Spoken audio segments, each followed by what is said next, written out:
The morning of February 26, 1945, a Tiger tank commander named Wilhelm Bartelborth positioned his 57-ton machine at a roadblock in Elsdorf, Germany. His hands were steady on the commander's cupola. His eyes scanned through Zeiss optics that had guided him through 3 years of Eastern Front combat. Behind him, his crew moved with practiced efficiency, loader ready, gunner tracking, driver maintaining position. They had survived Kursk. They had fought their way out of Soviet encirclements. They knew their Tiger could destroy any Allied tank at ranges where return fire was impossible. Then, through the morning haze, an unfamiliar shape emerged. Larger than a Sherman, lower profile than a Churchill. The silhouette was wrong. Bartelborth had memorized every Allied tank design through countless intelligence briefings. This was something new, something the intelligence officers had whispered about but never confirmed. The Americans had brought a heavy tank to the front. If you're enjoying this deep dive into the story, hit the subscribe button and let us know in the comments from where in the world you are watching from today. The Tiger's 88mm gun spoke first. 3 shots, 100 yards. The first round penetrated the American tank's turret through the machine gun port, killing the gunner and loader instantly. The second struck the gun barrel, distorting it. The third glanced off the turret side. The American tank should have been finished, should have been burning, should have been retreating. Instead, it began backing up, damaged but functional, armor still intact, crew still fighting. Bartelborth attempted to reposition. His driver gunned the Maybach engine. The Tiger lurched backward, powerful, unstoppable, invincible. Then the tracks caught on debris. The tank stopped. The engine roared, but the machine would not move. Bartelborth tried again. Nothing. His Tiger, the weapon that had dominated European battlefields for 3 years, sat immobilized on a pile of rubble, not destroyed by enemy fire, not penetrated by Allied guns, simply stuck. The crew evacuated. Bartelborth watched from cover as American infantry secured the village. His Tiger sat abandoned, intact, defeated not by superior firepower but by circumstance. More significantly, that American heavy tank, the one that had absorbed 3 direct hits from an 88mm gun at point-blank range, would be repaired and back in combat within days. The psychological impact was immediate and profound. For the first time in the war, German tank crews faced an American vehicle that could match their heaviest armor in direct combat. The era of German tank superiority was ending. 3 years earlier, in January 1942, the Tiger had arrived on the Eastern Front with a promise. Germany would dominate armoured warfare through superior engineering. The Tiger weighed 57 tons. Its frontal armour measured 100mm thick, sloped for maximum effectiveness. The 88mm KWK-36 gun could penetrate 150mm of armour at 2,000 metres range. British Matildas, Soviet 34s, American Shermans, none could stand against it in frontal engagement. Intelligence reports from the Eastern Front documented Tiger effectiveness with clinical precision. At Leningrad in January 1943, a single Tiger from Heavy Panzer Battalion 502 engaged a formation of Soviet KV-1 heavy tanks. 10 kills. 15 minutes. The Soviet tanks exploded before closing to effective range. Their shells bounced harmlessly off Tiger armour, while the German 88mm gun punched through Soviet steel with mathematical certainty. By mid-1944, Tiger crews operated with absolute confidence. They had seen what their machines could accomplish. They understood the tactical mathematics.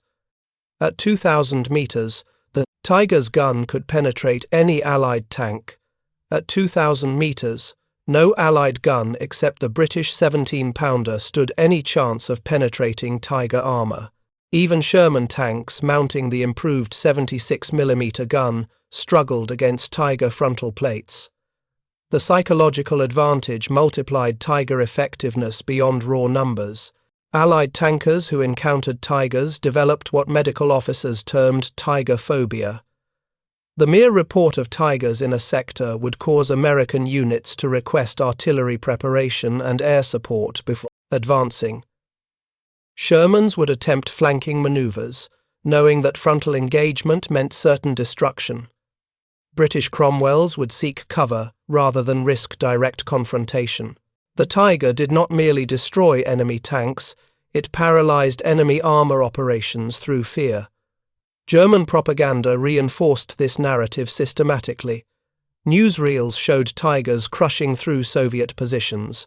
Training films emphasized Tiger invincibility. Every new Tiger crew received briefings documenting Allied tank inferiority. The message was consistent and clear. German armor technology exceeded anything the Americans or British could produce. German tanks would restore battlefield dominance that had been lost to enemy industrial superiority. Tiger crew training reflected this confidence. Gunnery instruction emphasized long-range engagement. Crews practiced firing at targets beyond 2 kilometers, exploiting their guns' superior reach. Tactical doctrine called for Tigers to engage from positions where Allied tanks could not respond effectively. The Tiger was not designed for close combat. It was a precision instrument for destroying enemy armor at maximum range. By December 1944, approximately 500 Tigers remained operational across all fronts. Production had never exceeded monthly peaks of 100 tanks. Each Tiger represented enormous industrial investment. Each one required skilled labor, scarce materials, and complex manufacturing that Germany's strained economy could barely sustain. But the psychological value justified the cost. One Tiger dominated any battlefield sector it occupied. Then came whispers from intelligence networks. American forces were developing a heavy tank. Reports filtered through captured documents and interrogated prisoners. The specifications seemed impressive on paper. 90mm main gun, 100mm of frontal armor, 46 tons combat weight. German intelligence officers analyzed these reports with professional skepticism. American tank design philosophy emphasized mechanical reliability and mass production over individual combat capability. The Sherman exemplified this approach. Simple, reliable, produced in overwhelming numbers, but fundamentally outclassed by German armor in direct combat. German tank crews studied the intelligence briefings with interest but little concern. If the Americans produced a faster and heavier tank, it would likely inherit Sherman weaknesses. Adequate armor but vulnerable to the 88mm gun. Decent mobility but inferior to German Maybach engines. Mass-produced reliability but lacking German engineering excellence.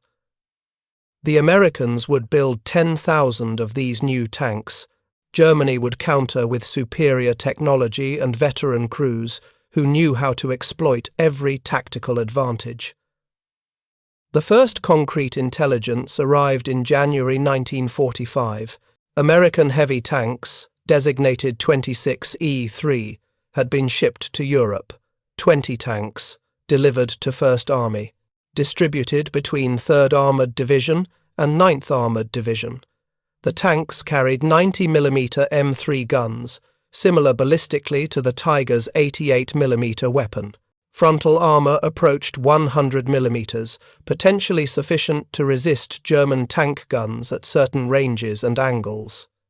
If you find this story engaging, please take a moment to subscribe and enable notifications.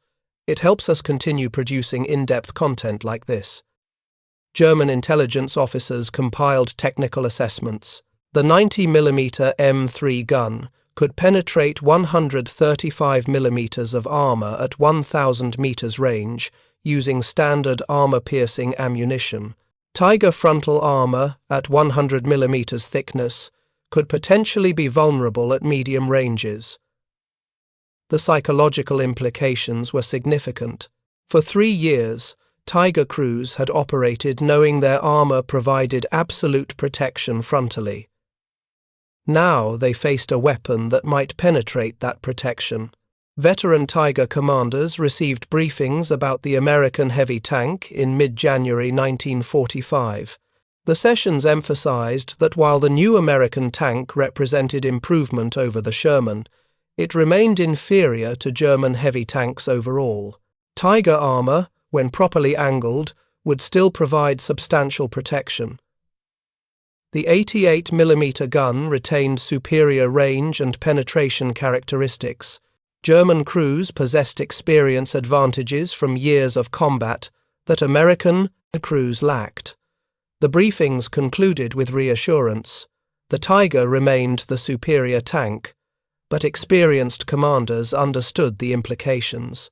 Tank warfare required more than just superior vehicles. It required positioning, terrain, exploitation, first shot advantage. If American tanks could now survive hits that would have destroyed Shermans, if they could penetrate Tiger armor at medium ranges, the entire tactical calculus shifted.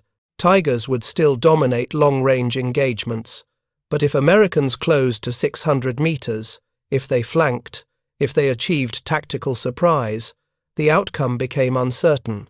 The first combat reports arrived in late February. 3rd Armored Division had deployed the new tanks designated Pershing near the Roer River.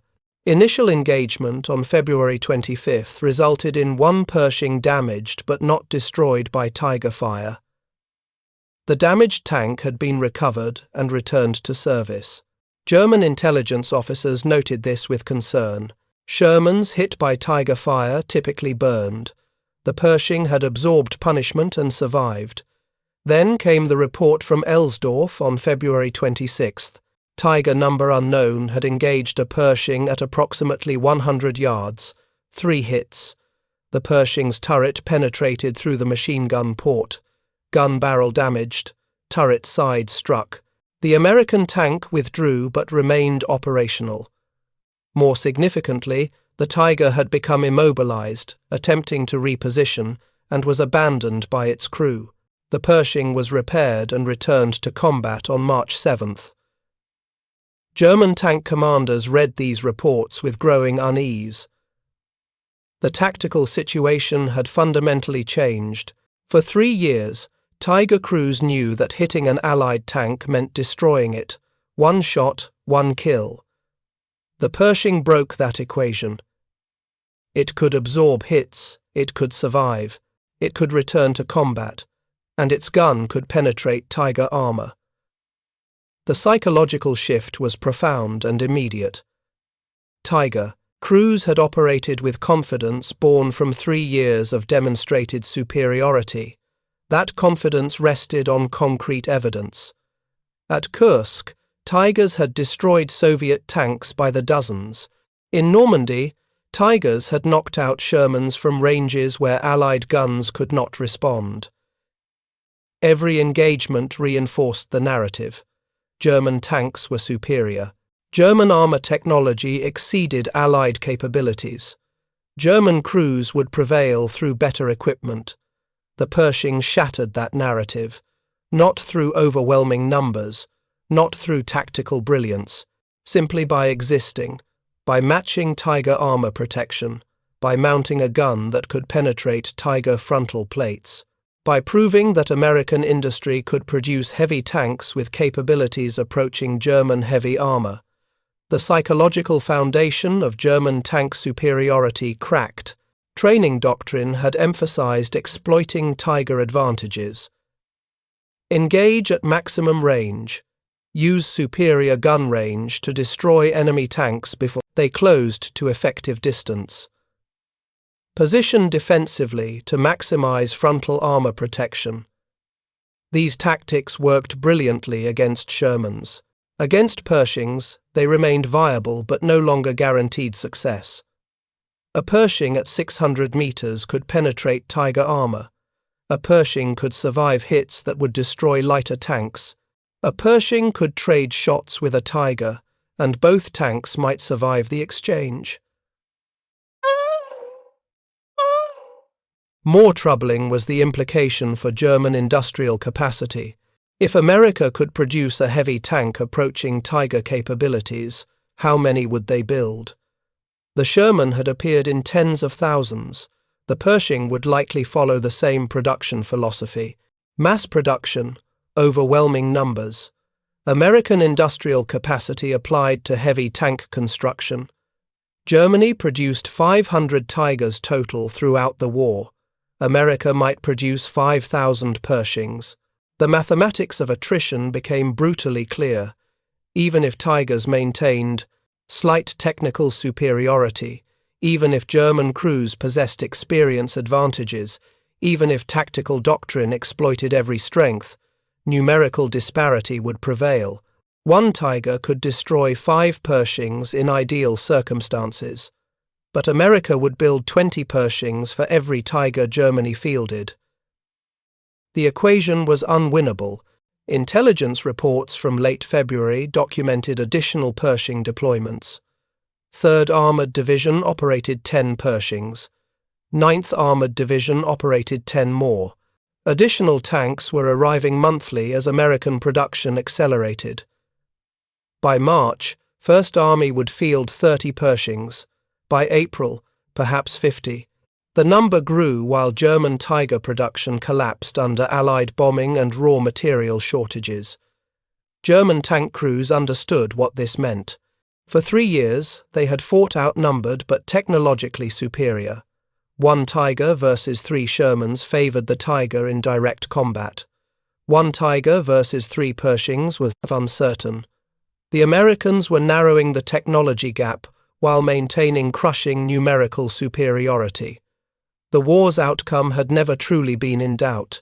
Now even the tactical advantages German armour had enjoyed were disappearing. On February 27, 1945, the day after Elsdorf, Wehrmacht forces launched a counterattack to retake the village. 4 Tigers and 2 Panzer IVs led the advance. American Task Force Lovelady, equipped with Pershings, occupied excellent defensive positions southeast of the village. The Americans waited. The Tigers advanced. For the first time in the war, German heavy tanks faced American heavy tanks in prepared defensive positions. The engagement lasted hours. American tank commanders used their Pershings conservatively, exploiting terrain, firing from cover, withdrawing when German return fire became accurate. This was Sherman tactics applied to heavy tanks, but where Shermans would have been destroyed attempting such maneuvers against Tigers, Pershings survived. Their armour absorbed hits, their guns damaged German tanks, the counterattack stalled and withdrew. German after-action reports documented a troubling pattern. Pershings operated like heavier Shermans. Same tactics, same combined arms coordination, same artillery support, but with armour that could withstand 88mm hits at certain ranges and angles. The Americans had not changed their tactical doctrine. They had simply upgraded their equipment to survive German firepower while maintaining the numerical advantages that had always characterized American armour operations. The most famous Pershing engagement occurred on March 6, 1945, in Cologne. A Panther tank, not a Tiger but still formidable, had positioned itself near the cathedral for ambush. American Shermans were clearing streets methodically. The Panther knocked out a Sherman, then rotated its turret to engage another target. But an American signal corps, cameraman named Jim Bates, had been following a Pershing designated Eagle 7. The Pershing crew, commanded by gunner Clarence Smoyer, identified the Panther's position. The Pershing advanced down a parallel street, approaching the intersection where the Panther waited. As the American tank entered the intersection, the Panther's turret began rotating to meet the threat. Smoyer fired first. 3 rounds. Rapid succession. The first struck the Panther's frontal armor, the second penetrated. The third ignited ammunition. The Panther exploded. The entire engagement was captured on film, one of the few tank versus tank combats ever recorded. The footage circulated through American units immediately, boosting morale. Here was proof. American heavy tanks could meet German armor in direct combat and win. But the film also circulated through German intelligence networks. Commanders watched American tank crews operating with confidence against Panthers. The psychological advantage Germany had enjoyed for 3 years was inverting. American crews no longer feared German tanks. They engaged them directly, trusting their armor and firepower.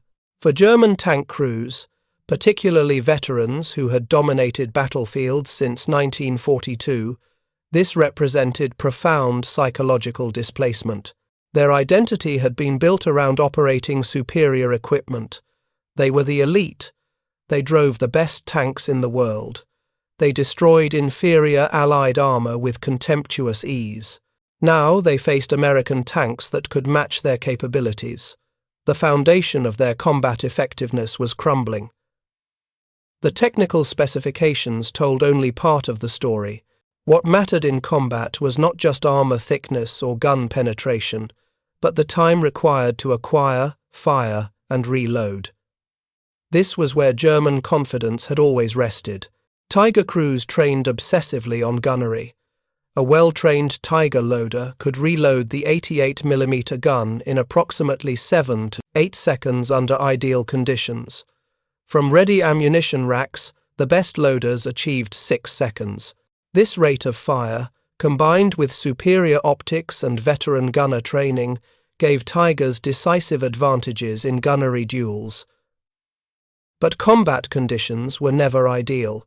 British testing of captured Tigers revealed that realistic reload times, accounting for extracting spent casings, re-aiming after recoil, and retrieving ammunition from various storage locations throughout the tank, averaged closer to 10 to 12 seconds per shot. Soviet trials documented similar figures. Under sustained fire, with the tank moving, with enemy shells impacting nearby, reload times increased further.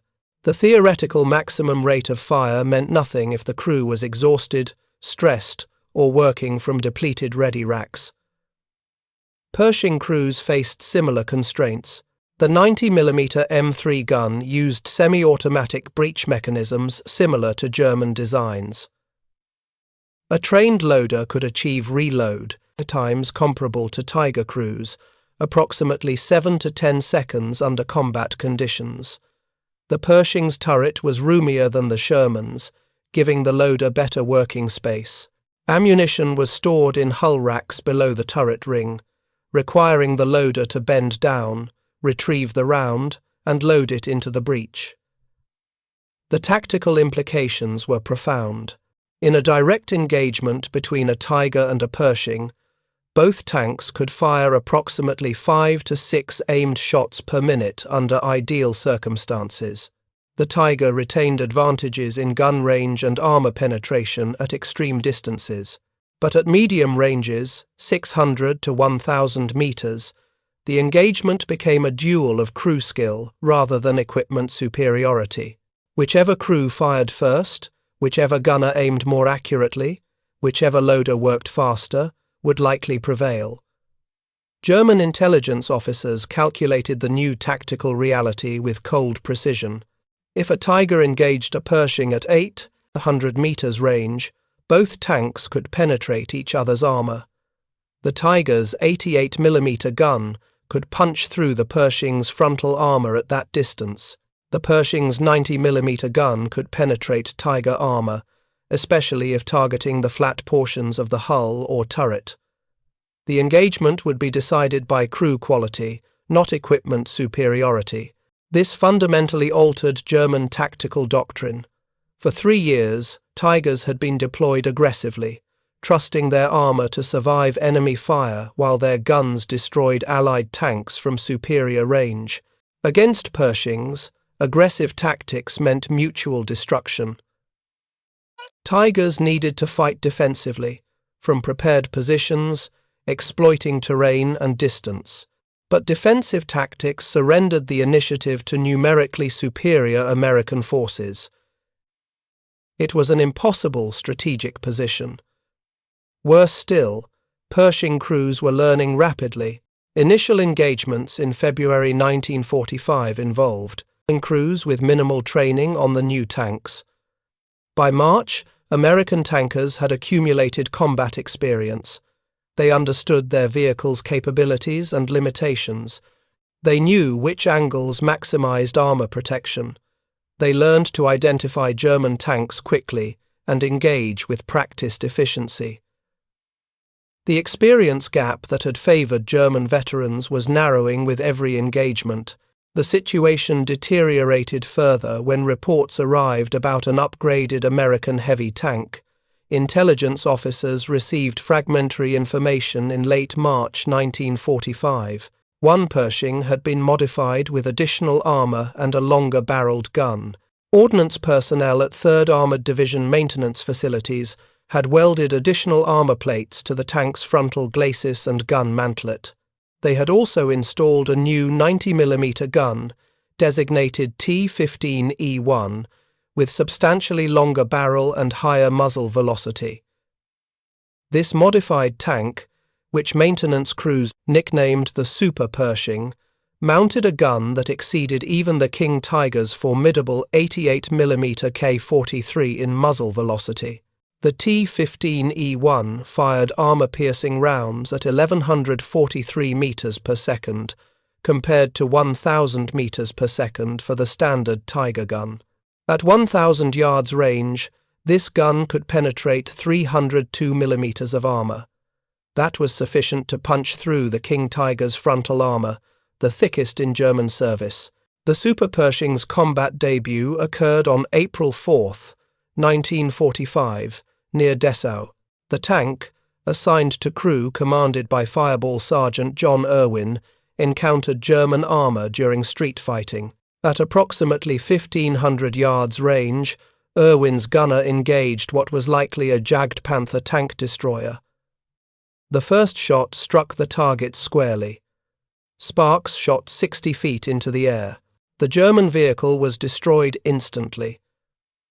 The Super Pershing's gun had demonstrated devastating power at ranges exceeding anything American tanks had previously achieved. Days later, on April 21st, Irwin's crew encountered another German tank at extremely close range. The American tank had backed into an alley entrance overlooking a street. A German tank appeared, moving slowly through rubble. Irwin described it as a King Tiger, though historians later questioned this identification, suggesting it might have been a Panther or Panzer IV. Regardless of the exact type, what followed demonstrated the Super Pershing's lethality. Irwin's gunner fired as the German tank climbed over debris, exposing its thin belly armor. The 90mm round struck near the ammunition storage area. The resulting explosion was catastrophic. The German tank's turret lifted off its ring. Ammunition cooked off in secondary explosions. The crew was killed instantly. The Super Pershing had destroyed its opponent with a single perfectly placed shot.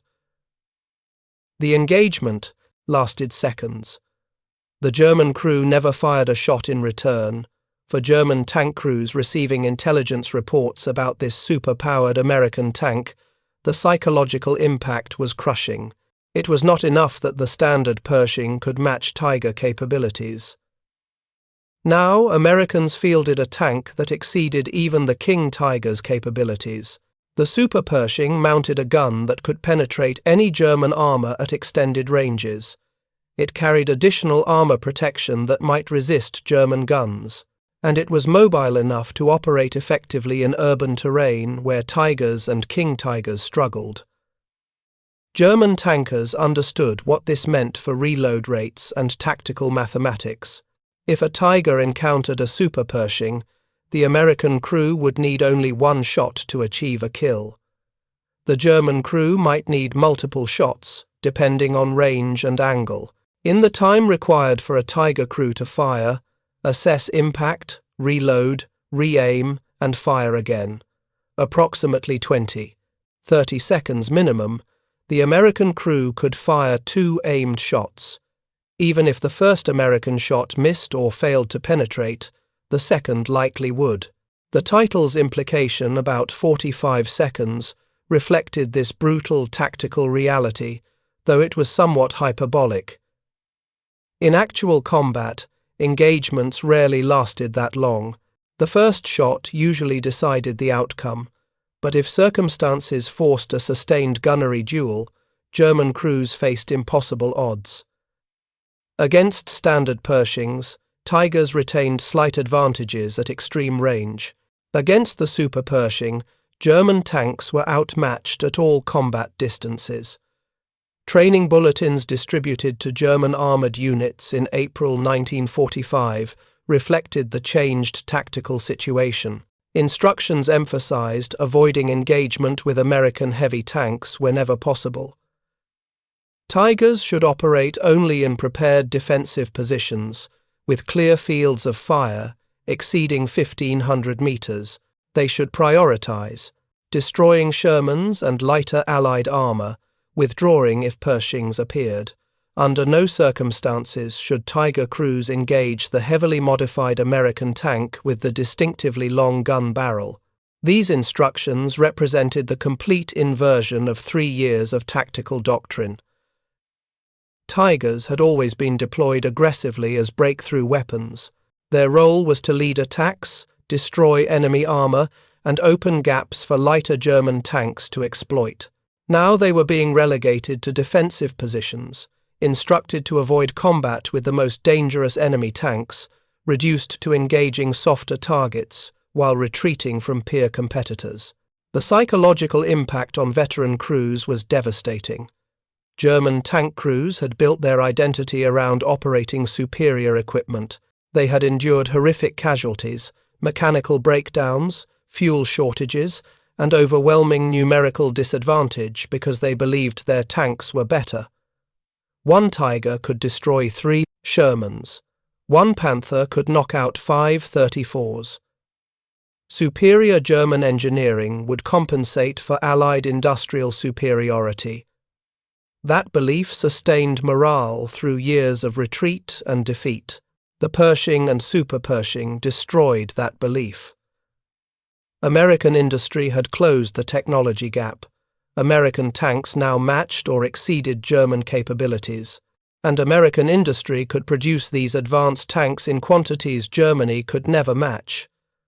The Chrysler Tank Arsenal in Detroit produced Sherman tanks at rates exceeding 1,000 per month at peak production. When American industry applied that capacity to heavy tanks, Germany's last tactical advantage would vanish entirely. Intelligence reports reaching German commanders in April 1945 confirmed the strategic nightmare. American factories were ramping up Pershing production. February production totaled 132 tanks. March production reached 194 tanks. April. Projections suggested 200 tanks per month, accelerating further. By war's end, America would field hundreds of Pershings. By late 1945, potentially thousands. Germany had built 500 Tigers total throughout the entire war. The mathematics of tank warfare had always favored the Allies. American production capacity exceeded German capacity by factors of 10 or more. Previously, quality partially compensated for quantity. One Tiger could destroy multiple Shermans before being knocked out. German tank crews accepted unfavorable numerical odds because their equipment provided tactical advantages. With Pershings eliminating those advantages, the mathematics became insurmountable. 1 Pershing versus 1 Tiger was an even fight. 10 Pershings versus 1 Tiger was German annihilation. Fuel shortages compounded German desperation. By April 1945, German armoured units received fuel allocations barely sufficient for defensive movements. Offensive operations were impossible. Tigers sat immobilized, not from mechanical failure but from empty fuel tanks. Even when crews wanted to reposition, wanted to engage American tanks from better angles, wanted to exploit tactical opportunities, they lacked the fuel to move. The most powerful tanks in the world became fixed pillboxes, waiting for American armor to outflank them. American tactical doctrine exploited German immobility ruthlessly. When intelligence identified Tiger positions, American forces would call artillery strikes and air support rather than risking tank versus tank engagement. Fighter bombers attacked German armor with rockets and bombs. Artillery saturated suspected positions with high explosive shells. If Tigers survived the bombardment, American armor would flank them, approaching from directions where German guns could not traverse due to terrain or buildings. The Tigers would be destroyed without ever firing their main guns. This represented the ultimate humiliation for veteran Tiger crews. They had trained for years to master their weapons. They had survived countless battles through skill and courage. They operated tanks that, gun for gun, could still compete with American heavy tanks in direct combat. But they never got the chance to fight. American combined arms tactics, overwhelming artillery support, and complete air superiority meant German tanks died without ever engaging their intended targets. The Tiger's magnificent 88mm gun sat silent while rockets and shells destroyed the tank from above. Post-war interrogations of captured German tank crews revealed the psychological devastation. Veteran commanders described feeling helpless. They possessed weapons that could destroy American tanks, but circumstances never allowed them to employ those weapons effectively. Fuel shortages prevented maneuver. Ammunition shortages limited sustained engagement. Air attacks forced constant displacement. When they finally encountered American armor, it was often Pershings that could match their capabilities, supported by artillery and infantry that German forces could not counter. One captured Tiger commander, interrogated by American intelligence officers in May 1945, provided particularly revealing testimony. He had commanded Tigers on the Eastern Front since 1942. He had destroyed over 40 Soviet tanks in combat. He had trained crews, developed tactics, and earned the respect of his battalion. In February 1945, his unit was transferred west to face the American advance. Within weeks, his entire company was destroyed, not in glorious tank battles, not in dramatic gunnery duels, but through artillery strikes, air attacks, and overwhelming numerical superiority. His Tiger never fired its main gun at an enemy tank during those final weeks. The interrogation transcript documented his resignation. He stated that German tank technology had been excellent. Tiger design was sound. The 88mm gun remained formidable, but technology meant nothing without fuel, ammunition, spare parts, and tactical freedom to employ that technology effectively. American industry provided all of those things in abundance. German industry provided none. The outcome was predetermined regardless of individual tank capabilities. This reflected the broader strategic reality that individual German tank crews could not see, but that high-level commanders understood perfectly. The Pershing was not revolutionary technology. It did not represent breakthrough innovation. It was simply America's industrial capacity applied to heavy tank production. When American engineers designed the Pershing, they incorporated lessons learned from years of tank combat. They studied captured German tanks, they interviewed crews, they tested armor and guns systematically. The result was a tank that matched German capabilities using American manufacturing techniques. The Pershing's greatest advantage was not its 90mm gun or its armor protection. Its greatest advantage was that America could build it in quantity while maintaining Sherman production, while continuing to produce tank destroyers, while manufacturing trucks and artillery and aircraft in overwhelming numbers. Germany faced stark choices: Build Tigers or build Panthers. Manufacture tanks or produce anti-tank guns. Allocate steel to armor or to submarine construction. Every resource committed to one system meant another system went unbuilt. American industry faced no such constraints. Factories produced Pershings and Shermans. Production lines manufactured tanks and trucks. Shipyards built Liberty ships, while aircraft factories produced bombers. The American economy, in 1945, operated at capacity across all military production sectors simultaneously.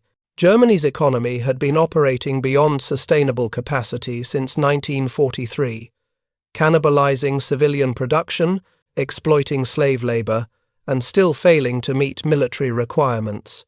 The appearance of the Pershing in February 1945, followed by the Super Pershing in March, demonstrated this industrial advantage definitively. America developed, tested, produced, and deployed heavy tanks within months. Germany had spent years developing the King Tiger, only to produce barely over 500 examples before production collapsed. American heavy tank production was accelerating, while German production disintegrated under Allied bombing and raw material shortages. For German tank crews in April 1945, these strategic realities meant little. They focused on immediate tactical problems: how to engage American armor with insufficient fuel and ammunition, how to survive American artillery and air attacks, how to fight when American tanks now matched German capabilities while American combined arms coordination far exceeded German capacity. The answers were discouraging. Individual engagements occasionally favored German tanks. A well-positioned Tiger with veteran crew could still destroy Pershings if tactical circumstances allowed. But those circumstances appeared rarely. More commonly, American tactics emphasized artillery preparation, air support, and overwhelming numbers. Pershings advanced with Sherman support, backed by infantry, covered by fighter bombers. German tanks engaged outnumbered, undersupplied, and without air cover. The final analysis came from American intelligence officers who compiled engagement reports throughout March and April 1945. Pershings had participated in multiple tank versus tank engagements against Tigers, Panthers, and other German armor. The win-loss ratio heavily favored American tanks, but not because of overwhelming technical superiority. Pershings won because American tactical doctrine, combined arms coordination, and logistical support created conditions where German tanks fought at severe disadvantages. When Pershings and Tigers met in roughly equal circumstances, similar numbers, comparable tactical positions, adequate ammunition on both sides, the engagements were more even. Tiger guns could penetrate Pershing armor at medium ranges. Pershing guns could penetrate Tiger armor. Crew skill determined outcomes more than equipment specifications. But those equal circumstances occurred rarely. Usually, American tanks fought with every advantage, while German tanks fought with multiple disadvantages. The most telling statistic was ammunition expenditure. Pershings that destroyed German tanks typically fired 3 to 5 rounds per kill. They could afford to fire multiple shots, adjust aim, and fire again. German tanks facing Pershings rarely had that luxury. Limited ammunition meant every shot mattered. Crews felt pressure to achieve first-round hits because they might not get second chances. That pressure affected accuracy, increased stress, and reduced combat effectiveness. Post-war analysis by American military historians concluded that the Pershing's most important contribution was psychological rather than tactical. Its mere presence changed German behavior. Tiger crews who had operated aggressively for years became cautious and defensive. German armor doctrine, which had emphasized maneuver and attack, shifted to static defense. The psychological confidence that had sustained German tank crews through years of numerical inferiority evaporated when they faced American tanks that matched their capabilities. The Super Pershing amplified this psychological impact far beyond its single deployment. German intelligence reports about the heavily armed and armored American tank circulated through armored units widely. Crews who never encountered the Super Pershing nonetheless received instructions about it. The message was clear and demoralizing. America had developed a tank that exceeded even the King Tiger's capabilities, and this was just the beginning. If America could produce one Super Pershing, they could produce hundreds. German technical advantages were vanishing entirely.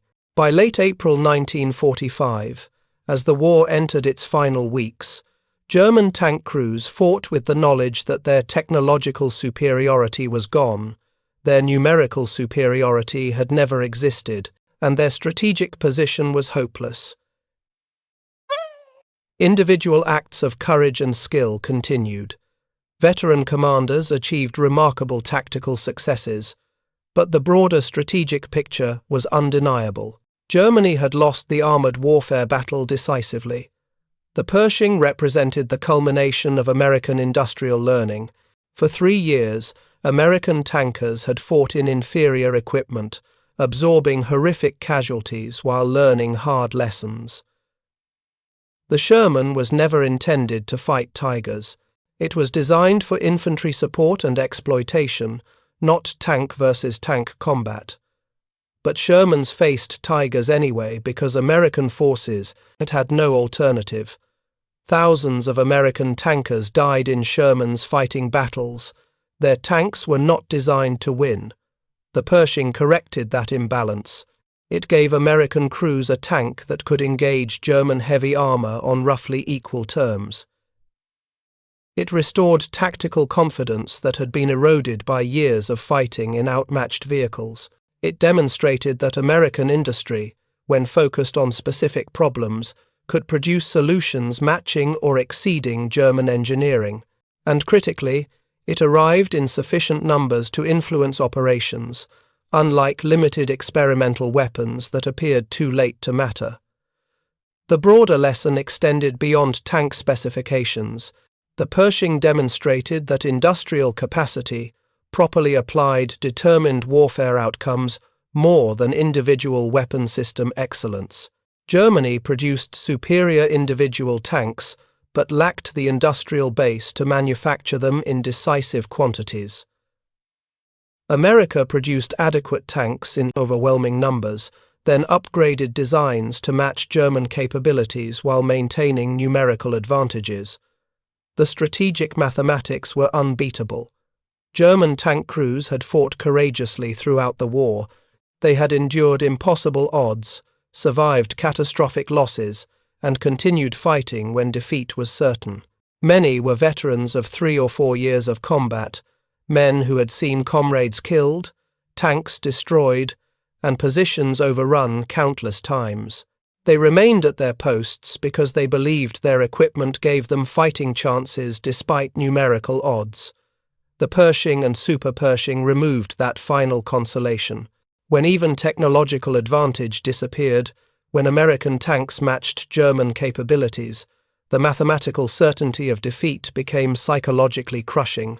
Veteran crews who had survived years of combat through skill and superior equipment faced enemies with equivalent equipment and overwhelming numbers. There was no path to victory, no tactical brilliance that could overcome such fundamental disadvantages. Thank you for watching. For more detailed historical breakdowns, check out the other videos on your screen now, and don't forget to subscribe.